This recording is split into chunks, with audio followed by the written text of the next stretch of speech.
Premier numéro de l'année 2026. Mesdames et messieurs, très chers téléspectateurs, bienvenue à ce numéro spécial parce que aujourd'hui nous allons traiter d'un sujet fort et intéressant. Nous parlons du chrétien face à l'entrepreneuriat parce que nous allons nous étendre, nous allons entrer dans l'église et essayer un peu de comprendre qu'est-ce qui se passe aujourd'hui dans l'église, pourquoi les chrétiens d'aujourd'hui n'entreprennent pas. Pour ce faire, nous recevons un homme de Dieu. Lui, c'est Jules Kimpama Welesi. Il est disciple du Seigneur Jésus-Christ. Il exerce en tant que pasteur et enseignant de la parole de Dieu. Il est expert en management et entrepreneuriat.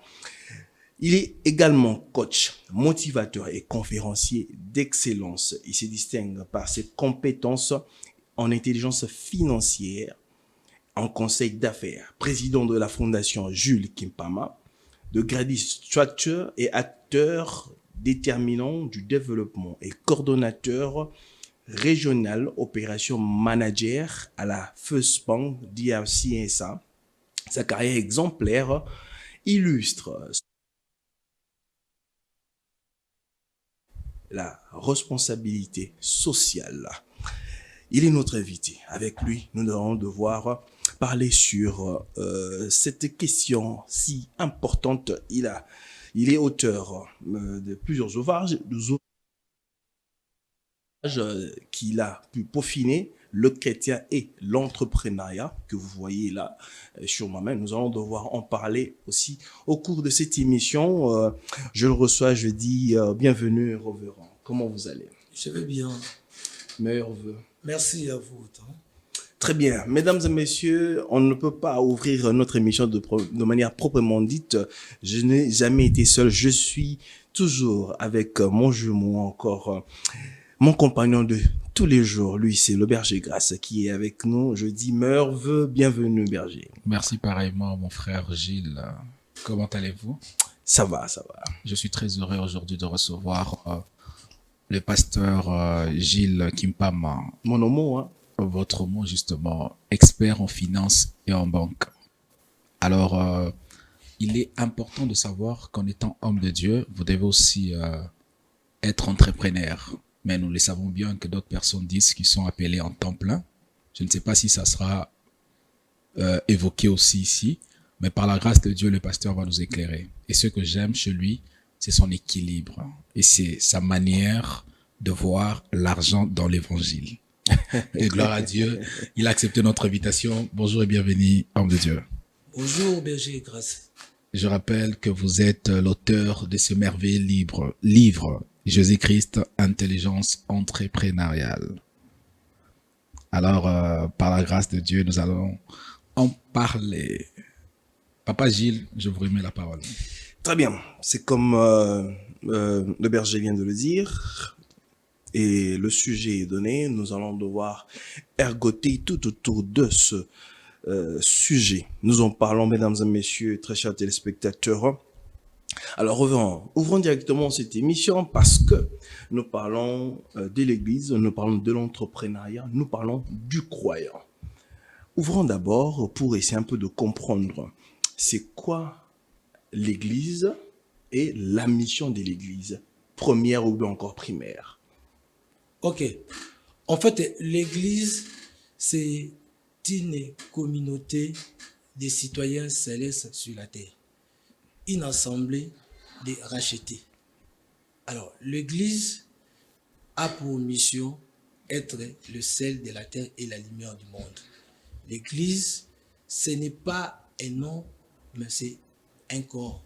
Et ce corps-là, c'est le corps de Christ sur la terre. Sa mission, c'est-à-dire la mission de l'Église sur la terre. Oui, certes, l'Église est le sel de la terre. Ou bien c'est le chrétien qui est le sel de la terre, ou bien c'est l'Église qui est le sel de la terre. L'Église est composée, c'est une communauté des rachetés. C'est une assemblée des chrétiens, c'est-à-dire des citoyens célestes sur la terre. Alors, ces citoyens ont comme mission, étant membres constitués à l'Église, ce n'est pas les noms qui jouent, mais c'est la composition, les corps qui a pour rôle être le sel de la terre et la lumière du monde. La mission de l'Église, prêcher la bonne nouvelle, convertir les païens pour qu'ils soient sauvés. C'est ça la mission de l'Église. Parce que l'Église est mise à part, est sortie du monde pour maintenant impacter le monde à venir vers Christ, être sauvé. C'est ça la mission que l'Église a réussi. En parlant de la mission Bishop, Révérend Gilles, sommes-nous obligés d'impacter que par la prédication ou on peut impacter d'une autre manière? Évidemment, la vie de l'Église doit inspirer le monde à quitter les ténèbres et venir vers la lumière, parce que l'Église, c'est la lumière. Apporter la lumière dans les ténèbres. C'est ça le rôle de l'Église. Comment maintenant apporter cette lumière? Par les comportements, par l'attitude, par notre mode de vie. Non, mais moi, je connais que l'évangile, mais les comportements ne m'intéressent pas. J'ai pas besoin de vous montrer que je suis saint, mais mon seul objectif, c'est seulement de prêcher et d'annoncer la parole de Christ. Qu'en dites-vous par rapport à ça? Mais tu vas prêcher quelque chose que tu ne vis pas. On reconnaît l'arbre par ses fruits. Waouh. Donc, c'est-à-dire, il y a des gens qui prêchent, mais qui sont en contradiction par rapport à leur prédication. Effectivement, là, ils sont en train de faire des discours persuasifs. Mais ce n'est pas l'évangile, ce n'est pas la parole. L'évangile est appelé à convertir, à transformer. Et pour apporter l'évangile, tu dois être d'abord bénéficiaire de cet évangile transformateur et pour transformer aussi les autres. Donc, un bon prédicateur doit vivre son serment. Effectivement, tu dois vivre ce que tu prêches. Révérend, estimez-vous vraiment que dans la période dans laquelle nous nous trouvons Mais si tu aujourd'hui, n'es pas sauvé, comment tu vas sauver les autres? Si tu n'es pas sûr de l'assurance du salut, tu n'es pas affranchi, comment tu vas affranchir les autres? Il a été dit à Pierre, lorsque tu seras affranchi, tu affermiras aussi les autres. Révérend Jules, parce que vous êtes ancré dans cette affaire divine depuis de lustres, vous êtes là dans le service divin, dans la sphère dans laquelle nous sommes aujourd'hui, nous sommes en train de passer, que l'Église est en train de passer aujourd'hui. Estimez-vous vraiment que la majeure partie d'Églises, ou bien d'hommes de Dieu que nous voyons, sont-ils sauvés pour sauver les gens? Ou bien il y a peu qui sont sauvés aujourd'hui? Bon, c'est un travail qui connaît un processus. L'évangile est prêché, la parole de Dieu est enseignée pour que le peuple soit sauvé. Il y a des gens qui sont sauvés et sont dans ces processus-là aussi de sauver les autres. Et vous devez comprendre aussi que ce n'est pas un travail facile parce que le diable agit. Le diable travaille et son rôle est d'empêcher que les gens connaissent la parole, connaissent la vraie parole, connaissent la vérité. C'est pourquoi il est écrit dans la parole de Dieu, vous connaîtrez la vérité et la vérité vous affranchira. Donc le rôle de l'Église, c'est annoncer la vérité qui est l'évangile, la parole de Jésus-Christ, pour que cette parole transforme et change les gens. Alors, nous n'allons pas faire l'inventaire aujourd'hui, mais les constats sur le terrain, nous devons comprendre qu'il y a la vraie parole, il y a le vrai évangile qui fait son travail, et à côté du blé, il y a toujours l'ivraie.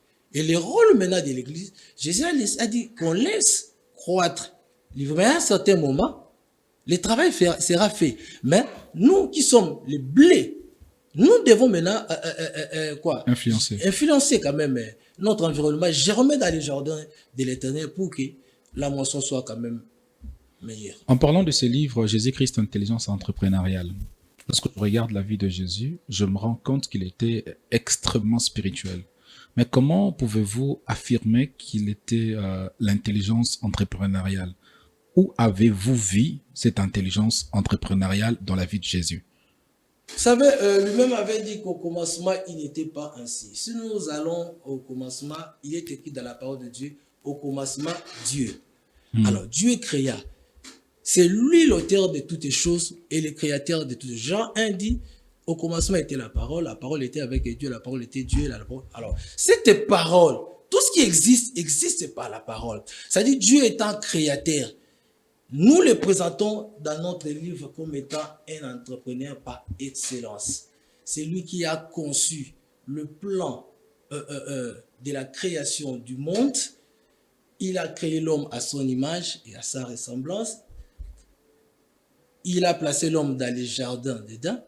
Il a placé l'homme dans les jardins pour qu'il puisse cultiver et garder ses jardins. Lorsqu'il a créé l'homme à son image, selon sa ressemblance, il bénit l'homme. Il dit, soyez féconds, multipliez, remplissez, assujettissez la terre. Donc par là, nous comprenons Dieu étant créateur, c'est lui qui a conçu le plan de la création du monde. C'est un entrepreneur. Parce que l'homme que Dieu a créé dans le jardin d'Éden n'était pas un chômeur, n'était pas non plus un fainéant. Donc Dieu a soufflé dans l'homme son esprit. Waouh. Vous comprenez? Et il a placé l'homme dans les jardins, non pas pour dormir, mais il a placé l'homme dans les jardins pour faire quelque chose. Ce que Dieu a donné comme mandat à l'homme, c'était le travail. C'est comme ça que dans notre livre, nous définissons le travail comme un mandat divin. Et le Dieu dont nous parlons ici, c'est Jésus-Christ. Parce que Jean 1 l'a confirmé. La parole qui a créé, c'est Jésus-Christ. La parole faite et chère. C'est comme ça que nous avons dit Jésus-Christ, c'est une intelligence entrepreneuriale. C'est-à-dire l'intelligence, c'est tout simplement l'ensemble des facultés qu'on donne. C'est-à-dire que lorsque Dieu a créé l'homme, il souffla dans l'homme et l'homme devient une âme vivante. Révérend, n'estimez-vous pas que le travail est issu ou bien est la conséquence de la malédiction dans le jardin d'Éden? Parce que autrefois, Adam ne travaillait pas. Adam était Dieu en miniature sur la terre. Adam avait la parole. Il ne pouvait que prononcer la parole pour avoir ce qu'il voulait. C'est après la chute de l'homme dans le jardin d'Éden, c'est alors que l'homme a commencé à suer. C'est alors que Dieu dira que désormais tu mangeras la sueur de ton front. Non. La chute est venue dans Genèse 3. Ok. L'homme, le mandat était donné dans Genèse 1 et Genèse 2. C'est-à-dire l'homme qui a été créé d'abord. Parce que Dieu a dit assujettissez. C'est-à-dire que je donne le pouvoir sur tout ce qu'il y a sur la terre. La création de l'homme Deux dimensions. dimensions. Et la première dimension, c'est une dimension spirituelle. Et la deuxième dimension, lorsqu'il a formé l'homme, il le plaça dans les jardins et il lui donne le mandat de cultiver et de garder. C'est ça même l'importance de ces livres, c'est pour apporter la lumière, c'est pour apporter quand même la connaissance, parce que mon peuple périt par manque de connaissance, dit la parole de Dieu. C'est-à-dire aujourd'hui, vous devez comprendre une chose, bien aimé, la pauvreté est une arme efficace que le diable est en train d'utiliser ces derniers temps pour détruire l'Église. C'est comme ça que nous devons apporter cette parole, cette intelligence pour éclairer l'Église afin de déjouer le plan du diable. On a toujours tendance à attribuer l'excellence au diable alors que l'homme créé à l'image de Dieu selon sa ressemblance a été béni. Et Jésus-Christ s'est fait pauvre pour que nous soyons riches. On est en train d'enrôler les gens dans l'occultisme, dans les sciences occultes pour avoir l'argent. Non. Alors que Dieu nous a donné un mandat pour avoir l'argent. C'est le travail. Le proverbe dit, le travail procure l'abondance. Le paresseux, proverbe 12, verset déclare ceci, le paresseux ne rôtit pas son gibier. Mais le précieux trésor de l'homme, c'est l'activité. Waouh, mais moi, j'aimerais avoir plus de précision sur la question de mon estimé confrère Gilles. Il a dit, la Bible dit, Dieu a dit, c'est à la sueur de ton front que tu mangeras. Bon, on va dire ceci. L'homme ne mangeait pas la sueur de son front. Mais comment on peut souffrir pour manger à la sueur de nos fronts, tandis que la grâce est permanente pour tout le monde et Dieu est capable de nous donner ou de nous nourrir comme il a fait avec, il s'appelait comment, le prophète Élie. Donc Dieu est capable de tout. On peut croiser nos mains. Pour ajouter un berger, le révérend a dit, il a cité un verset de la Bible, il a dit, au commencement, il n'en était pas ainsi. En fait, vous devez comprendre une chose, comme je l'avais souligné, ça c'est un principe que Dieu avait établi et une instruction que Dieu avait donnée. Lorsque vous avez parlé de Genèse 3 où il y a eu la chute. Alors, nous voulons parler du travail par rapport à son originalité. Vous comprenez? Alors, c'est comme ça que, ça c'est un principe que Dieu a établi, que ça fonctionne comme ça. Maintenant, les diables maintenant en profitent. La sueur de son front, ce n'est pas aller toucher à la magie pour que vous puissiez avoir l'argent. Ok. La sueur de son front, ce n'est pas tuer son frère, ce n'est pas sacrifier ses enfants pour avoir l'argent. C'est un principe établi. Au contraire, avec la grâce, cette dimension a été améliorée. La grâce, et la nouvelle alliance vient améliorer. C'est-à-dire quoi? Les principes de la loi étaient là, mais la grâce vient maintenant apporter maintenant l'amélioration. L'amélioration, c'est-à-dire ce n'est pas que nous allons commencer à tuer. Comme le monde pouvait peut-être accepter que les gens puissent se tuer, se sacrifier, Christ s'est sacrifié pour que nous ne puissions plus tuer les gens et puis toucher à la magie. Et juste avec ce simple travail que nous puissions avoir l'abondance, que nous puissions avoir la richesse, que nous puissions avoir l'excellence. Parce qu'à un moment donné, l'excellence était voilée par la loi. L'excellence était voilée par le principe. C'est comme ça qu'on a forcé les choses de façon que les gens touchent à la magie, touchent au gris-gris, fassent quoi que ce soit des sacrifices, de façon à accéder facilement à la richesse. Christ nous a donné cet accès facile, libre, pour que nous puissions être riches, avoir l'abondance, sans pour autant sacrifier les gens. La Bible dit, non pas qu'il y a un autre évangile, mais il y a des gens qui vous troublent, qui veulent renverser l'évangile de Christ. Même quand un ange viendra vous annoncer un autre évangile que ce que nous vous avons prêché, qu'il soit maudit. Nous estimons que l'évangile parle de la mort, de l'ensevelissement et de la résurrection de notre Seigneur Jésus. Maintenant, quelle est la place de l'entrepreneuriat dans l'évangile? En fait, l'évangile, c'est la parole de Dieu, c'est la bonne nouvelle. Tel que tu l'as défini par rapport à ces dimensions. Mais les dénominateurs communs, c'est quoi? C'est la parole de Dieu, c'est la bonne nouvelle. Alors, la bonne nouvelle, l'évangile est une bonne nouvelle lorsqu'il répond aussi aux besoins de l'air. C'est comme ça que je reviens encore à la question que tu m'as posée au départ, que c'était trop spirituel. Vous savez, l'appel de Dieu, l'appel au ministère n'efface pas les dons matériels que Dieu nous donne. Les dons spirituels ne détruisent pas les dons matériels que Dieu nous donne. Au contraire, les dons et les talents que Dieu nous donne nous aident à la propagation de l'évangile, accompagnent également l'évangélisation et le ministère. Vous serez d'accord avec moi, Dieu, Jésus-Christ a trouvé Pierre en train de pécher.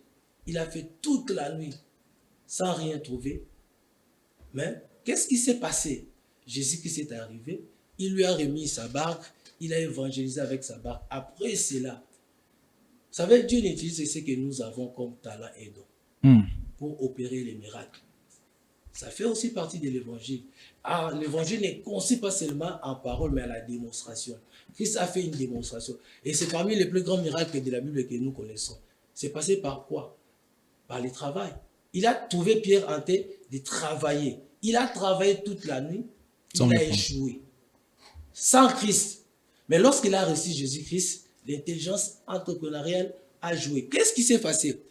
Jésus n'a pas multiplié le poisson au hasard. Non. Dieu utilise toujours ce que nous avons comme talent, ce que nous avons comme don, parce que c'est lui qui en est l'auteur et l'initiateur. C'est comme ça qu'il avait dit à Pierre, tu es pêcheur de poissons, je fais de toi pêcheur d'hommes. Mais ça n'a pas effacé les talents et les dons qu'il avait placés en lui. Parce qu'il a demandé d'avancer en plein eau. Voyez, il a péché. C'est-à-dire que la stratégie qu'il a utilisée avant ne lui a pas permis d'avoir le poisson. Mais avec Jésus-Christ, l'intelligence entrepreneuriale, voilà l'importance de l'intelligence entrepreneuriale. Jésus lui a dit, avance en pleine eau. Fais ce que tu n'as pas fait quand tu péchais. Seul, mais avec moi, tu donnes l'orientation, la stratégie. Et Jésus, Pierre a dit, j'ai péché toute la nuit, même pas un fretin. Mais sur ta parole, je jette le filet. Donc, les chrétiens, nous invitons les chrétiens à travailler selon la parole de Dieu, à travailler à la lumière de la parole de Dieu. Et lorsqu'il a travaillé selon la parole de Dieu, il a eu des poissons. Donc, Jésus n'est pas contre le travail et les talents, les dons qu'il a mis à nous, il en a besoin aussi pour l'évangélisation. Parce que le jour où Jésus avait besoin de payer l'impôt, il avait le Barthélemy, il avait la André. Il a compris que comme j'ai besoin de l'argent, et cet argent serait dans le poisson qui est dans l'eau. C'est lui à qui j'ai donné ce talent, c'est lui qui a ce talent, cette grâce-là, c'est Pierre. Il rentre encore pour utiliser les talents et les dons que Pierre a fait. C'est-à-dire l'appel du ministère, dans les ministères ne fasse pas les dons matériels que nous avons. Au contraire, ces dons-là pourront accompagner les ministères. Donc même Jésus, qui était considéré comme l'homme le plus spirituel au monde, avait des entrepreneurs autour de lui Oui. où il avait besoin de l'argent. Oui, il a respecté le travail qu'il a établi comme un principe dans la vie. Et Pierre a pêché, il a pris les poissons et il a remis l'argent qu'on a trouvé dans les poissons. Même Jésus, aujourd'hui nous sommes sauvés par la croix. Cette croix, c'est une œuvre entrepreneuriale parce qu'il y a quelqu'un qui a fabriqué cette croix, pardon. Donc pour que nous soyons sauvés, l'entrepreneuriat a joué. Donc il fallait qu'il y ait la croix. Il faut qu'il y ait la croix pour que nous soyons sauvés. La croix ne vient pas seulement en parlant en langue. Non. La croix a été fabriquée. Révérend, Mais c'est fort, hein? parce que vous êtes en train de vous parler de l'entrepreneuriat. Quelles sont les raisons pour lesquelles les chrétiens devraient entreprendre? En fait, j'étais en train de dire aujourd'hui, la pauvreté est une arme très efficace que le diable est en train d'utiliser. D'abord, c'est quoi la pauvreté? En fait, la pauvreté, quand je parle de la pauvreté, c'est d'abord le manque. S'il faut simplifier cette définition, quand on parle de la pauvreté, c'est le manque des nécessaires. Alors, tout ce que nous avons besoin pour la vie, si nous n'en avons pas, nous sommes pauvres. Et il y a la pauvreté mentale, la pauvreté spirituelle, la pauvreté matérielle, la pauvreté financière. C'est comme ça. Donc, vous parlez ici de la pauvreté financière. Financière et matérielle. C'est comme ça que le diable aujourd'hui passe par là, parce qu'on donne l'impression aux gens que avoir l'argent, c'est diabolique, avoir des millions, c'est diabolique. C'est être charnel quand tu as beaucoup d'argent. C'est charnel. J'ai dit c'est divin. La bénédiction est divine, la prospérité est divine. Mais révérend, L'argent est divin. Parce Révérend. que la Bible déclare l'or et l'argent appartient à qui? à Dieu. Notre père dans la foi, Abraham, que Dieu a appelé, dans Genèse 12, lorsque vous regardez, Abraham, c'est le fils de Térak. Dieu a appelé Abraham dans Genèse 12, après la mort de son père, qui voulait aller à Cana, qui n'est pas arrivé à Cana. Son père Térak est mort. Et puis, Dieu appelle Abraham. Il dit, quitte la maison de ton père, quitte ta patrie et quitte ton pays. Je rendais ton nom grand, je vais te bénir. Lorsqu'Abraham a reçu cette bénédiction, cette promesse, Abraham n'est pas allé dormir. Nous sommes dans Genèse 12. Dans Genèse 13, vous allez remarquer, Abraham a commencé à travailler. Il était pasteur, c'est-à-dire Comme un pasteur. un éleveur. Vous comprenez? Alors, la Bible dit dans Genèse 13, 3, 4, 5, Abraham était devenu riche En en troupeau, troupeaux, en bétail. en bétail, en or. Voyez, notre Père dans la foi n'est pas allé dormir lorsqu'il a reçu la promesse. C'est comme ça que nous invitons l'Église. La promesse est là. C'est comme ça que nous avons dit dans notre livre, Dieu exauce la prière, il bénit le travail. Nous devons travailler pour que Dieu... Parce qu'à un moment donné, lorsque nous prions, nous croyons que Dieu ne répond pas. Parce que nous ne voyons pas la manifestation de cette promesse. En réalité, Dieu répond.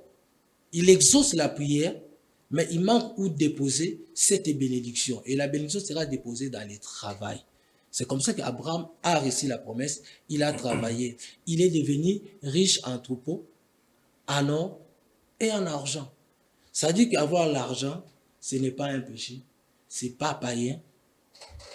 Mais être esclave d'argent, là, ça devient un problème. Berger, permets-moi, j'ai deux petites questions pour l'homme de Dieu. Je parie que ça va éclairer les enfants de Dieu de partout où ils nous suivent. Révérend, y a-t-il des catégories des chrétiens ou bien d'enfants de Dieu à entreprendre, ceux qui doivent ou bien ceux qui ne doivent pas entreprendre? Bon, en fait, comme nous avons présenté, il faut que nous comprenions que l'entrepreneuriat, le travail d'abord, c'est un mandat divin. Tout le monde doit C'est à la travailler. portée de tout le monde. Tout le monde doit travailler. Très bien. Et c'est à chacun maintenant de découvrir dans quel domaine il peut travailler. Très C'est bien. ça aussi le rôle de l'Église. Après avoir prêché le ciel, Dieu, lorsque Pierre a suivi Jésus, il lui a posé cette question. Nous qui avons tout quitté et t'avons suivi, qu'est-ce que nous allons gagner? Jésus-Christ avait dit ceci.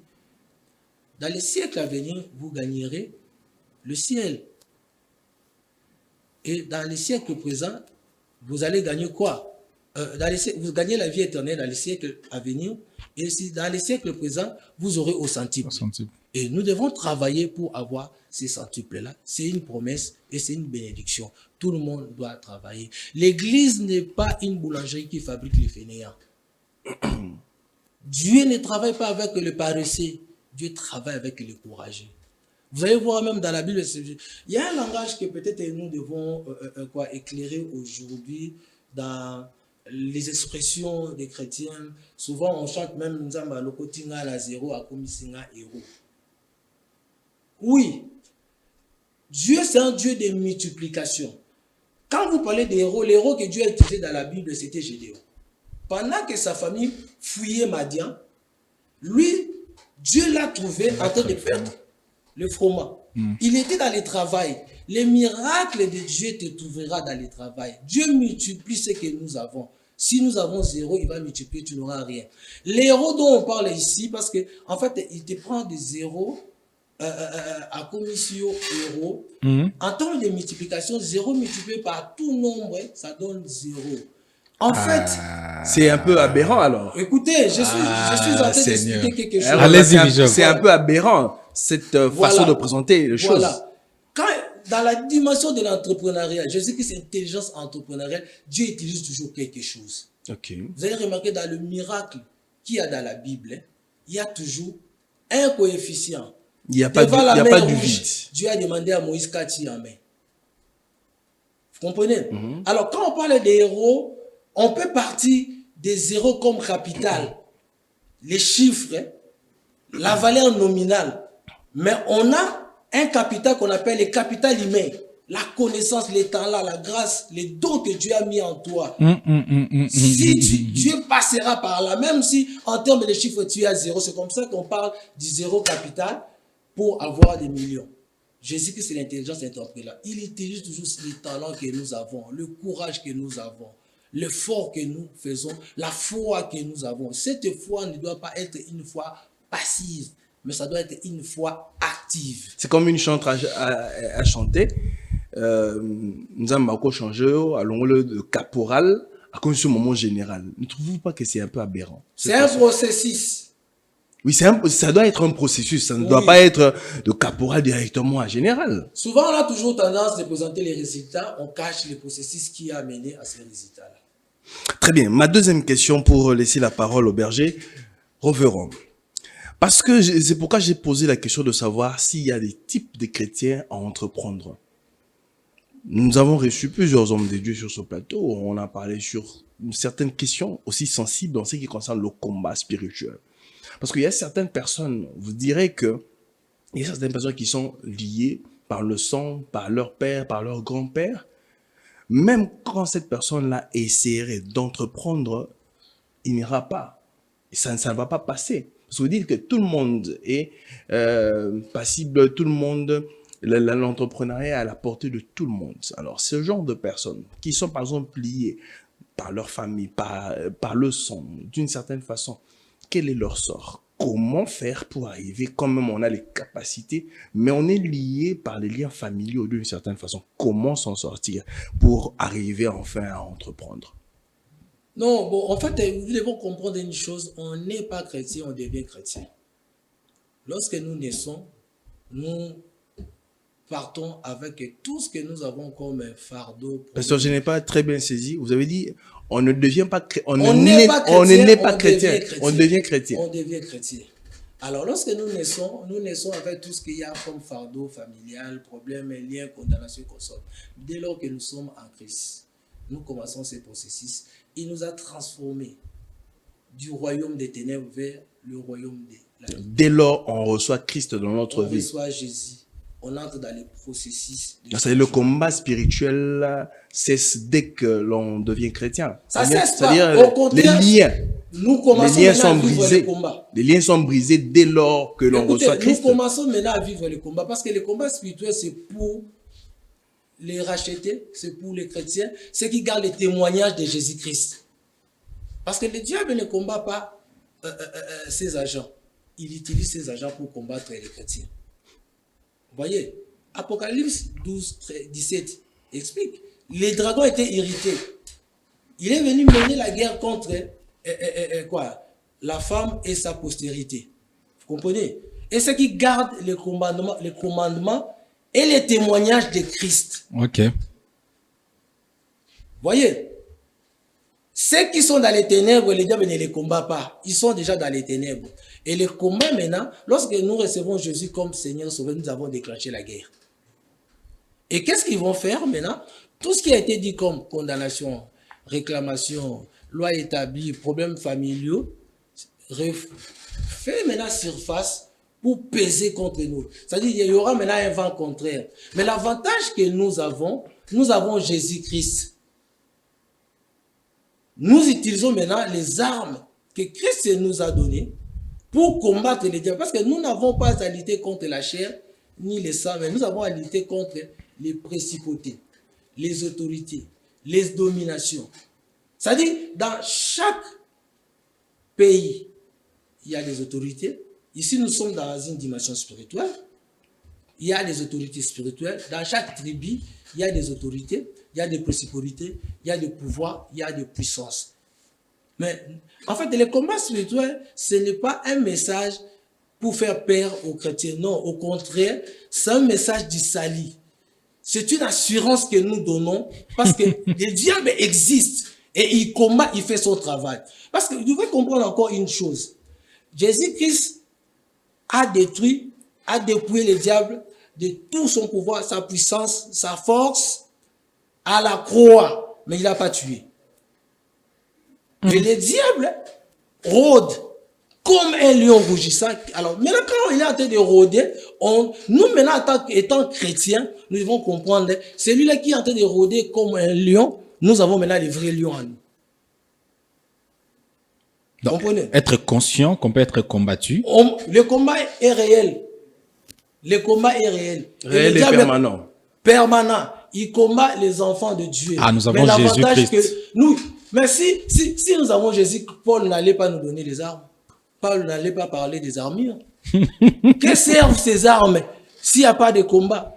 Dans un pays où on sait qu'on est en paix éternelle, pourquoi on doit organiser l'armée? Mon frère Gilles n'est pas d'accord avec vous, hein, parce que je le connais bien. Hein. Non. Non. Mais je lui pose la question. Dans un pays où on sait que demain il y aura une attaque, pourquoi on doit organiser une armée? Il n'y aura pas d'attaque, pourquoi on doit organiser une armée? On organise une armée pour se prémunir de toute éventualité.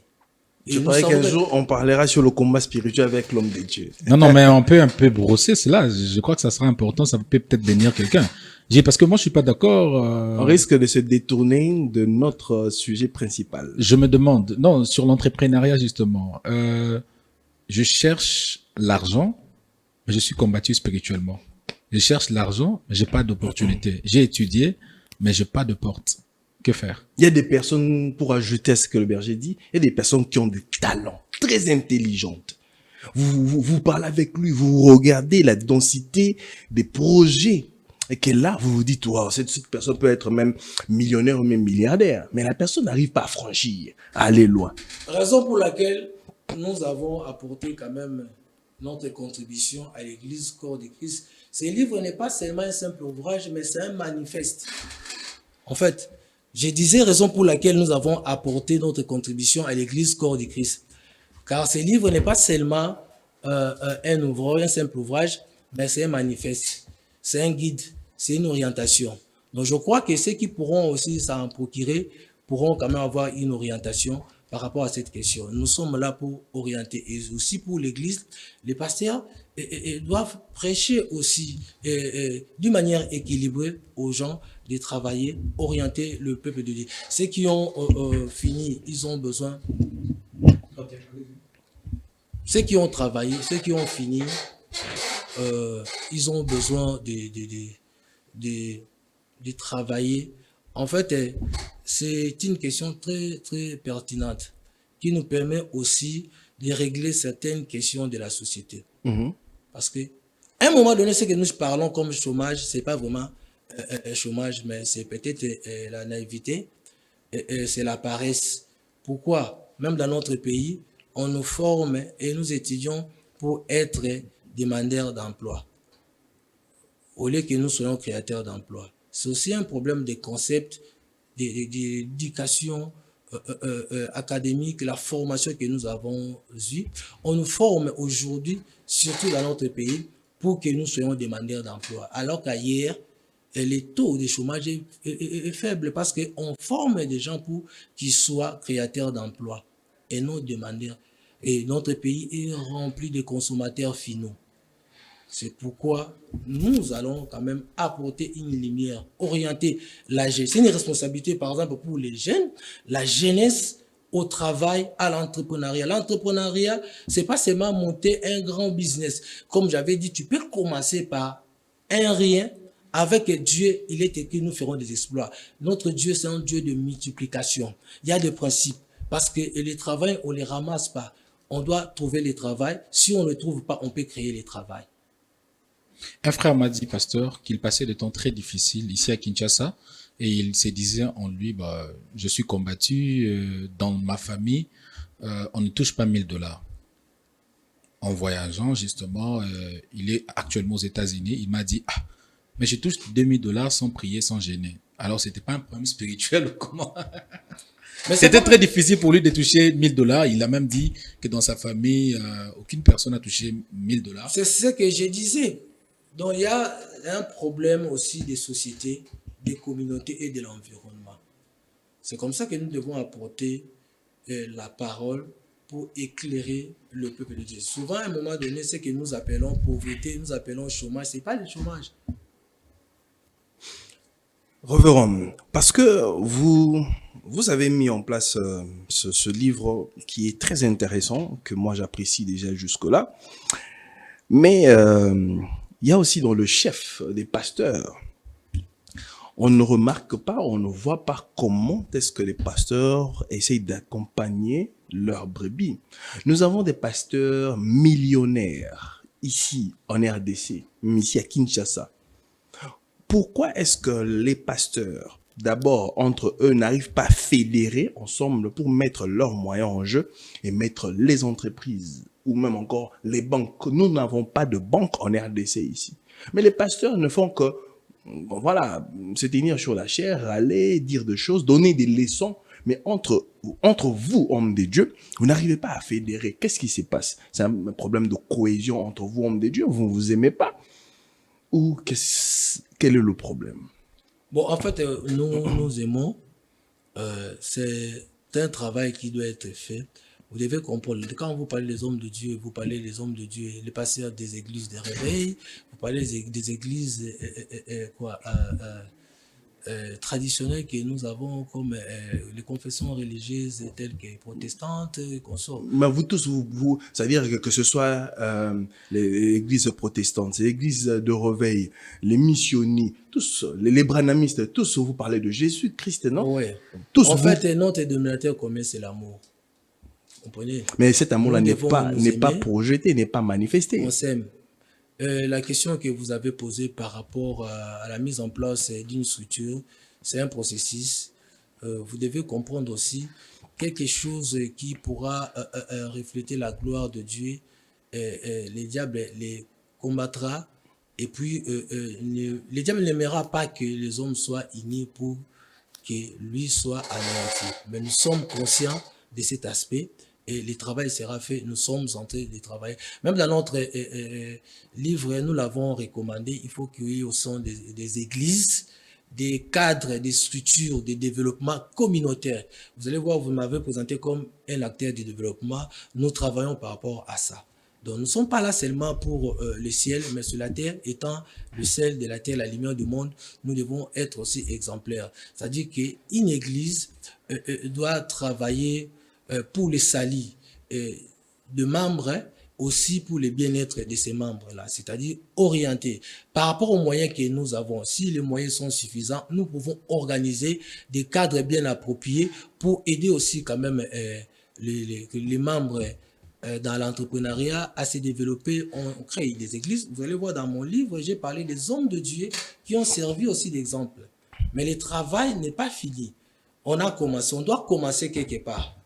Et il y en a qui ont aussi osé, ils ont commencé, et nous devons suivre maintenant ces exemples-là. Si vous allez au Nigeria, vous allez voir quelqu'un comme David Oyedepo, qui a travaillé. D'ailleurs, ce livre, je l'ai dédicacé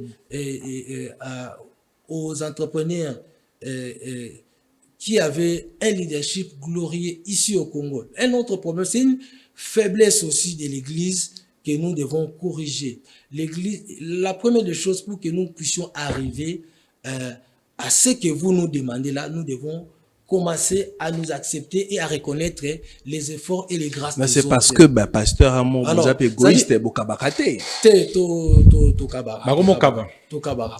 Beaucoup kaba. Soyez pasteur moi kabakate et ça moi faiblesse il doit corriger mais pasteur bakabara. J'ai parlé mais c'est déjà connu comme ça pasteur bakabakate. J'ai parlé de couple langue d'Erez, mais moi mes parents spirituels qui avaient un grand cœur et les pasteurs du Congo peuvent aussi témoigner. Papa et maman Lang rêvaient l'unité de l'église corps de Christ, l'essor de l'église et le développement, l'épanouissement des enfants de Dieu. C'est comme ça qu'ils ont mis en place des structures qui contribuaient au développement et à l'essor de l'église. Et lorsqu'ils apprenaient que l'église est touchée, l'église a un problème, ils venaient, ils assistaient, ils conseillaient, ils orientaient. Que ce soit au niveau des musiciens chrétiens, ils peuvent témoigner, et que ce soit au niveau de l'église. C'est-à-dire, ils ont mis en place un système qui travaille sur le développement intégral de l'homme. C'est-à-dire, ils travaillent l'âme, ils travaillent l'esprit, ils travaillent aussi le corps. Les paroles dans la bouche d'un homme sont des eaux profondes, comme l'a dit un sage.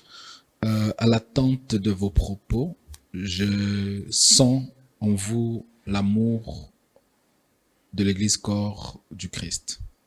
Alors, si aujourd'hui un pasteur se décide de vous inviter pour apporter votre contribution en termes stratégiques et consorts, vous serez d'accord? Je suis là comme un don à l'Église corps de Christ. Je suis disponible pour accompagner l'Église. Est-ce que le pasteur doit apprendre ce que vous appelez l'éducation financière, vrai ou faux? Voilà, donc si nous allons dans Matthieu 25, vous allez voir lorsque Jésus-Christ a parlé. Vous savez, l'éducation financière fait partie aussi des principes du royaume des cieux. Aujourd'hui, même dans notre pays, il se pose un sérieux problème de gouvernance. Alors, je dois vous avouer que l'éducation financière fait partie des leviers clés de la bonne gouvernance. Jésus-Christ a remis les talents à 3 serviteurs. Quand il parlait des paraboles, il y avait Matthieu 25. Matthieu 25. Il y a un maître qui a remis le talent à ses 3 serviteurs. Au premier, il a remis 5. Celui-là est allé fructifier cela. À un autre, il a remis une portion. Et puis, au dernier, il avait remis un talent. Celui qui avait reçu peu n'a pas fructifié. Lorsque le maître est venu leur demander les comptes, à celui qui avait fructifié, qui avait 5, il a fructifié, il a été quand même encouragé. Bon serviteur, serviteur fidèle. Et celui qui n'en avait pas fructifié, qu'est-ce qui lui a été dit?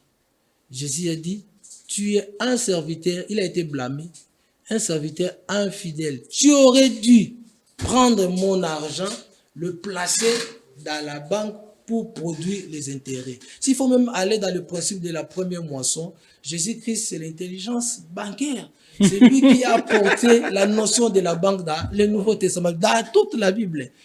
Dans Lévitique, on parle des intérêts qu'on somme, mais la banque, pour la première fois dans la Bible, le mot banque est prononcé, c'est pas notre maître Jésus-Christ. Alors, en fait, c'est-à-dire, lorsque Jésus a demandé à celui-là qui n'avait pas fructifié, il était un mauvais gestionnaire. des talents, un mauvais gestionnaire des dons. Alors, c'est-à-dire, il lui parle, tu aurais dû placer mon argent dans la banque pour qu'il puisse générer quoi? Les intérêts. Et par là, Jésus a introduit des notions que nous devons considérer aussi dans l'Église. Il y a la notion de l'éducation financière et la notion de l'inclusion financière.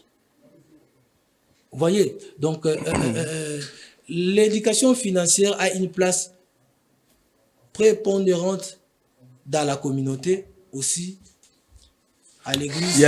Après ces moments de pause, il y a une écriture. attendez, place au chat générique, hein. Pasteur Osengmaï, mets-la, mets-la. Place au chat, pause, hein, dans montage. On est dérangé, donc c'est au 4. Taisez là, mais là. Pour un bébé, et salut.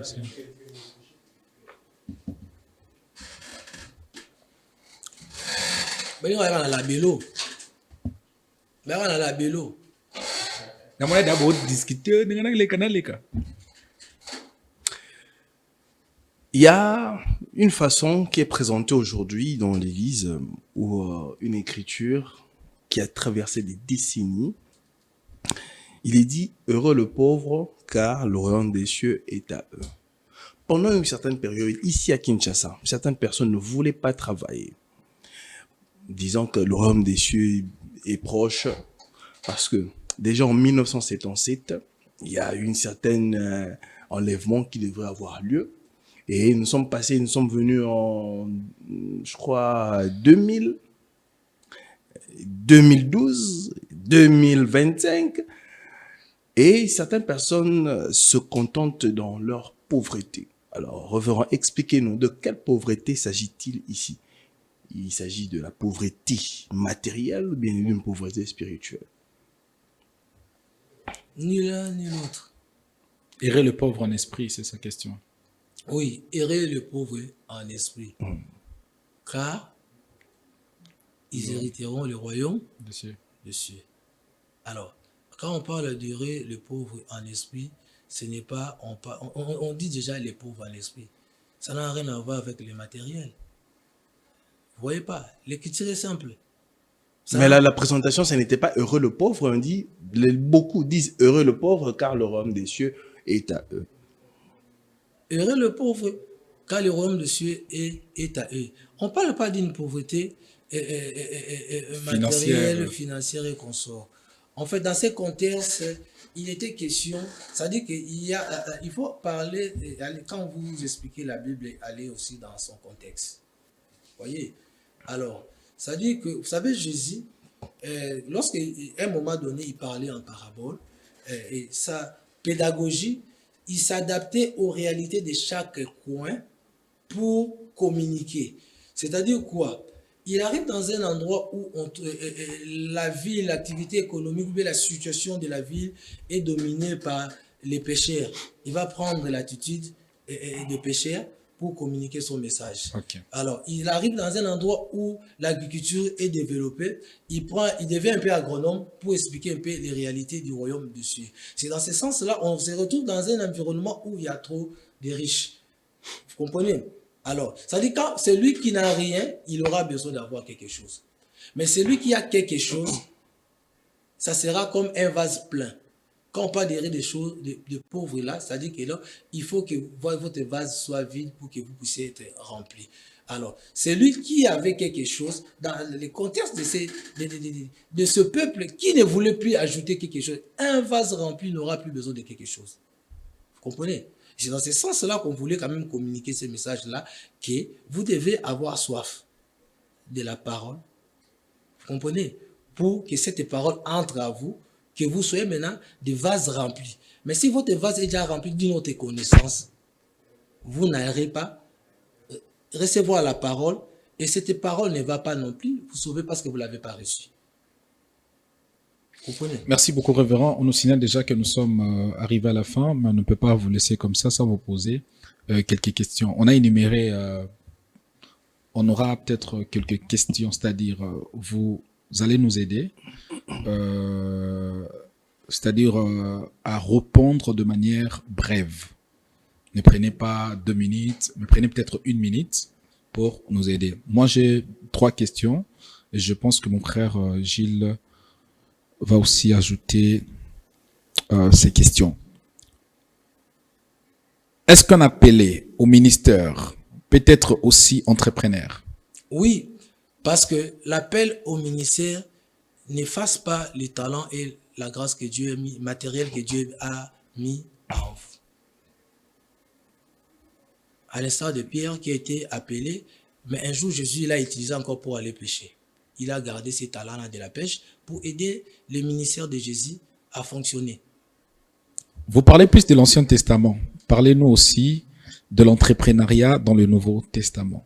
J'avais déjà expliqué, donc dans le Nouveau Testament, nous avons Paul, qui est l'apôtre de la grâce, mais qui a travaillé. Quand vous allez dans Acte 3, Acte 18, 3, vous allez voir que Paul s'est retrouvé avec les gens du même métier que lui. Paul a travaillé dans l'entrepreneuriat et il a travaillé avec Aquila. C'était comme une joint venture, c'est-à-dire qu'une co-entreprise, ils ont fabriqué des tentes. En fait, l'évangile, le salut est gratuit, mais l'évangile a besoin de fonds, de moyens pour son fonctionnement, pour sa propagation. Raison pour laquelle on doit avoir les entrepreneurs dans l'église. Nous croyons au surnaturel, au miracle, et nous savons, parce que ce sont des questions que les gens ont demandé, nous croyons au surnaturel, au miracle, et nous savons que Dieu a ouvert le ciel, Topamboma déjà. Pourquoi continuer aussi à travailler? Bon, le travail, c'est un mandat divin. Comprenez sa question. Hein? Voilà. Donc, le travail, c'est un mandat divin. Alors, ceux qui disent que Jésus-Christ a laissé le ciel ouvert et pour attendre tout du ciel comme la manne, ils sont en train d'ignorer certaines réalités. Et c'est comme ça que le diable, à un moment donné, en profite de cette ignorance pour quand même assiéger et détruire les gens, imposer la pauvreté dans la vie des gens. Nous devons travailler.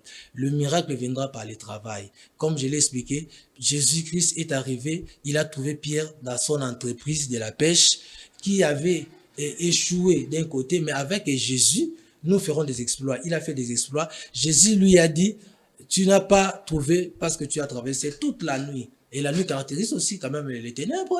Il y a beaucoup de mystères par rapport à la nuit. Donc, il a travaillé sans Christ, il n'a rien reçu. Mais lorsque Christ est arrivé, il a fait des exploits. Et Christ lui a dit, j'aime ça. Il a dit, avance en plein eau. Donc, l'Église aussi quand même doit apporter quand même un message qui améliore la connaissance des gens. S'il avait une connaissance dans un angle de la pêche, il a dit, maintenant, voilà une nouvelle connaissance, avance en plein eau. C'est-à-dire que Berger Mo, comme c'est un homme d'innovation, il doit encore avancer cette année. 2026, il doit avancer dans son travail. Mon bien-aimé Gilles doit avancer dans son travail. Nous voyons là l'amélioration des compétences, l'innovation et puis l'invention. Et puis Christ lui a dit d'avancer. Il a dit, si ta parole, je vais pêcher. Il a avancé, il a pêché, il a reçu l'abondance. Et nous en profitons aussi pour déclarer l'abondance dans la vie des enfants de Dieu, tous les entrepreneurs chrétiens. Cette année 2026 est une année de grandes réalisations. Ce que Dieu a accompli dans la vie de Pierre ce jour-là, c'était une pêche miraculeuse. Que la pêche miraculeuse passe aussi par vos entreprises. Que l'abondance soit votre partage. Amen. Au nom de Jésus-Christ. Reverend, au début, vous avez dit que Dieu a béni l'homme. Et nous sommes bénis par Abraham, notre père dans la foi. La religion chrétienne est la religion la plus vraie qui puisse exister sur terre. Mais qu'est-ce qui fait que les chrétiens qui croient en Jésus-Christ sont pauvres par rapport à d'autres religions? Parce qu'ils ne travaillent pas. Les chrétiens sont paresseux. Vous allez quand même m'excuser par rapport à cette expression. On nous a apporté un évangile où Christ a tout accompli à la croix, il n'y a pas la part de l'homme. Alors que Christ a donné à l'homme les potentialités, les capacités. Tu as parlé d'Abraham. Ici, dans ces livres, nous avons présenté Jésus-Christ, le Dieu d'Abraham, Dieu d'Isaac, Dieu de Jacob, Dieu des entrepreneurs. Abraham était un créateur d'emplois. Il avait 1000 serviteurs. Lorsqu'il y a eu querelle entre les bergers des brebis de Lot et les bergers des brebis d'Abraham, si nous arrivons à contextualiser ça aujourd'hui, on peut dire, voilà, peut-être, parce que nous sommes dans une chaîne de télé, je ne saurais pas faire la publicité d'une structure, mais selon ces textes, nous sommes dans le secteur des communications. Vous allez voir, on peut dire, voilà, X communication et Y communication. Ils s'est disputés, ils étaient dans le même secteur, et ils avaient le même produit, les bergers des brebis de Lot et les bergers des brebis. C'est-à-dire, ils s'est disputés, on peut dire peut-être aujourd'hui, on parle de Imani.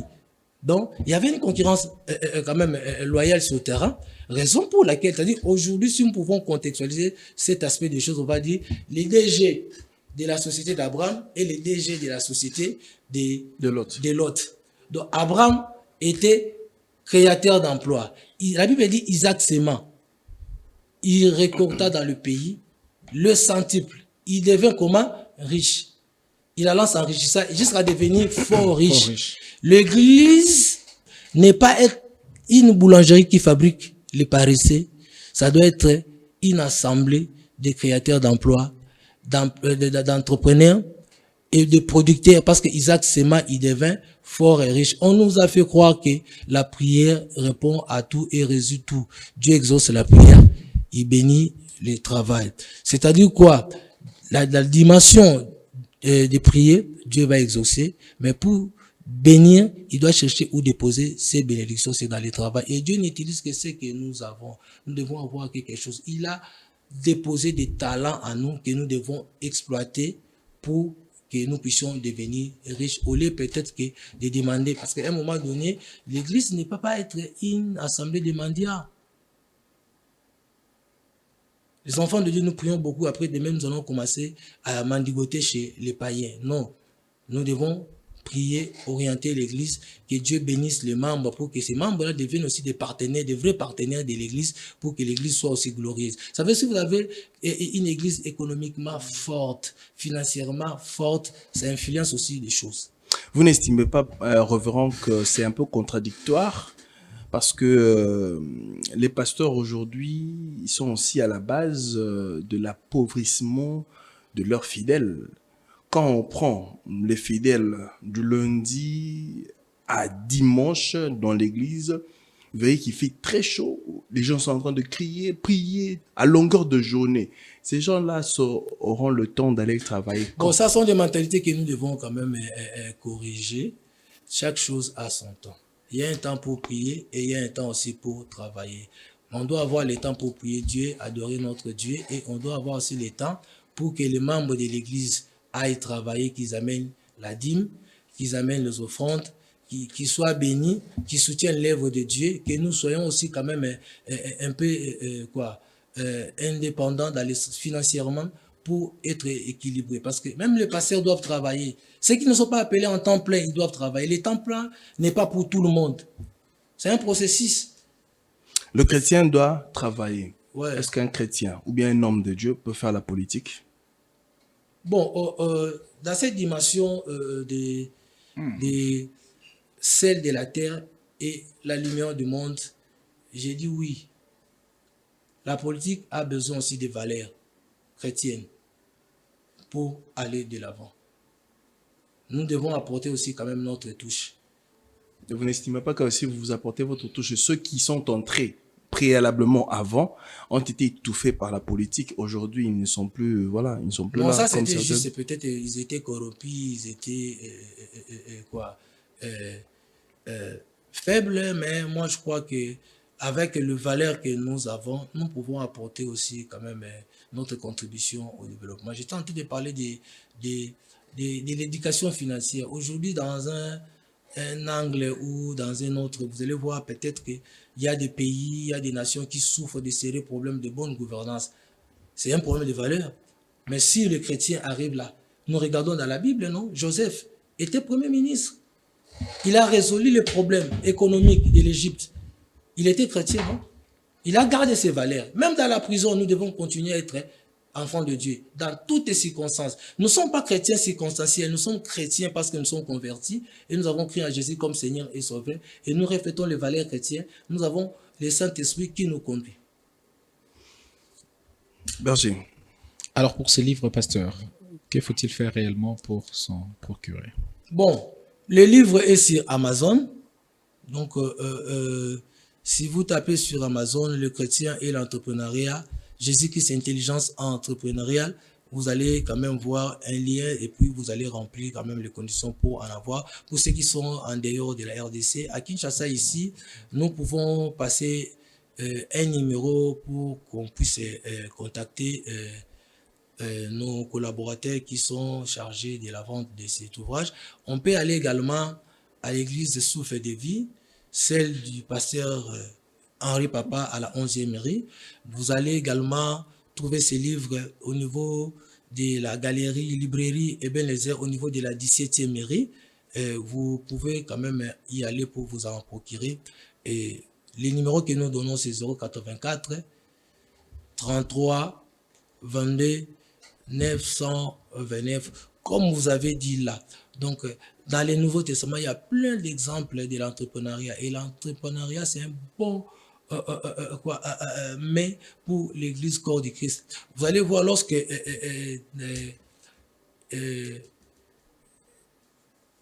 Lazare est mort à Béthanie, on est allé l'enterrer vite. Parce qu'il n'a rien fait. Il était là, c'est ami de Jésus, il priait. On est allé l'enterrer vite. Mais lorsque Tabitha est morte, la Bible dit Tabitha faisait confectionner les habits et il remettait au jardin. Il avait quand même une structure d'entrepreneuriat. Et à cause de cela, à Joppé, les gens de Joppé ont refusé d'enterrer Tabitha. Lazare était enterré vite, mais Tabitha, les gens ont intercédé parce qu'ils ont vu l'impact entrepreneurial de Tabitha et ils sont allés appeler Pierre pour résister Tabitha. L'entrepreneuriat a aussi une dimension, une portée spirituelle. Révérend, en tout cas, merci d'avoir été le nôtre sur ce plateau aujourd'hui, de nous éclairer sur cette question. Merci bien que chargé. Et vous avez quand même répondu à notre invitation. Je parie que c'est une première, mais pas une dernière. J'aime beaucoup votre émission. Je crois que votre porte est vraiment ouverte pour nous. Nous serons là à tout moment que vous aurez besoin de nous. Merci beaucoup, Révérend et Berger. Comment ça a été? Je suis fortement béni et j'ai compris qu'il y a le don et le talent. On utilise plus les dons spirituels, on oublie qu'il y a ce qu'on appelle le talent. Et nous bénissons le Seigneur pour cette intervention brillante de l'homme de Dieu, le pasteur Gilles Kimpama Welesi, père de 4 enfants. Hein. Donc, il aime beaucoup sa femme. Oui, j'aime évidemment. Je ne vais pas poser la question sur... Pourquoi est-il important de poser une très bonne femme?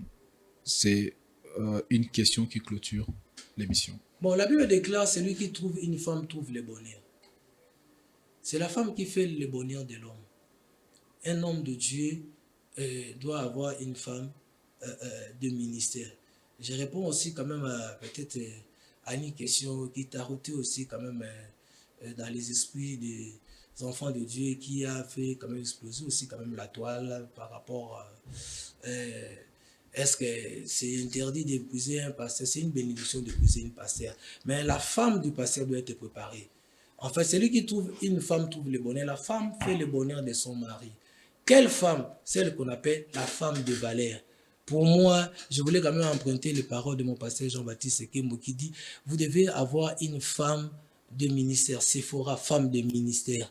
C'est-à-dire une femme, lorsque vous épousez un homme de Dieu, vous épousez pas seulement, vous n'allez pas seulement avoir la beauté, l'argent, mais vous allez quand même... Vous épousez aussi son ministère. Vous épousez un ministère. Et dans ce ministère, c'est une affaire d'alliance. Vous allez voir, c'est Sephora qui a sauvé Moïse. Parce qu'elle était intégrée, elle avait compris. Les grands problèmes aussi, peut-être, des femmes qui viennent vers le pasteur n'arrivent pas à intégrer le ministère de leur mari, il reste seulement une simple femme. Mais raison pour laquelle ça pose des problèmes. Ce n'est pas facile, mais c'est quand même une bénédiction d'avoir un homme de Dieu comme époux. Alors, mesdames et messieurs, c'est ici que nous devons mettre terme à cette émission. Mais nous avons besoin de votre soutien. Si vous êtes touché par ce que nous sommes en train de faire, vous pouvez ne fût-ce que faire un don. Ça nous fera énormément plaisir pour soutenir cette œuvre. C'est une œuvre divine. Nous avons besoin. Nous avons vraiment besoin de ressources pour continuer à travailler dans cette œuvre. En tout cas, mesdames et messieurs, c'est ici que nous mettons terme à cette émission. C'était le premier numéro de 2026. On se retrouve très prochainement avec le même plaisir. Que la paix soit avec vous et que Dieu vous bénisse. Au revoir.